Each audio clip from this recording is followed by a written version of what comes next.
महाराष्ट्रातील भाजपच्या आमदार नेत्यांची फडणवीसांच्या निवासस्थानी बैठक आहे। थोड्याच वेळात या बैठकीला सुरुवात होणार आहे। आगामी विधानसभा निवडणुकीच्या पार्श्वभूमीवर या बैठकीचे आयोजन करण्यात आले आहे। फडणवीसांच्या भेटीसाठी मंत्री दीपक केसरकर सागर बंगल्यावर पोहोचले आहेत। आमदार समाधान आवताडे, राजेंद्र राऊत, राम सातपुते, सुधीर गाडगे देखील बैठकीला उपस्थित आहेत। विधानसभा निवडणुकीसाठी फडणवीसांची आमदारांशी आज चर्चा होणार आहे। तर या संदर्भात अधिक माहिती देत आहेत आमचे प्रतिनिधी ओम देशमुख। ओम, पश्चिम महाराष्ट्रातील आमदार आणि नेत्यांसोबत आज फडणवीस संवाद साधणार आहेत। ही बैठक कधी सुरू होतीये? प्राची, जसं तू सांगितलंस की भाजपचे प्रमुख नेते आणि पश्चिम महाराष्ट्रातील भाजपचे आमदार या बैठकीला उपस्थित आहेत। काही मिनिटांमध्ये ही बैठक सुरू होईल। विशेषत्वानं मराठवाडा, विदर्भ आणि पश्चिम महाराष्ट्र या 3 भागातून लोकसभेला भरभरून यश मिळेल अशी अपेक्षा भाजपकडून व्यक्त केली जात होती।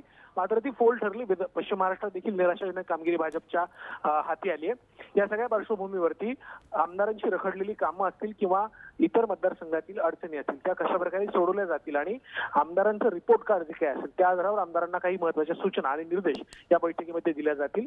काही आमदारांची तिकडे देखील कापली जातील अशा प्रकारची चर्चा होती। मात्र त्याबद्दल अद्याप कुठलीही माहिती अधिकृतपणे समोर आलेली नाही। त्यामुळे आजच्या बैठकीत पश्चिम महाराष्ट्राच्या अँगलनं नेमकं काय काय करता येऊ शकते याबाबत फडणवीस आमदारांना मार्गदर्शन करतील। प्राची, धन्यवाद ओम, तुम्ही दिलेल्या सविस्तर माहितीसाठी।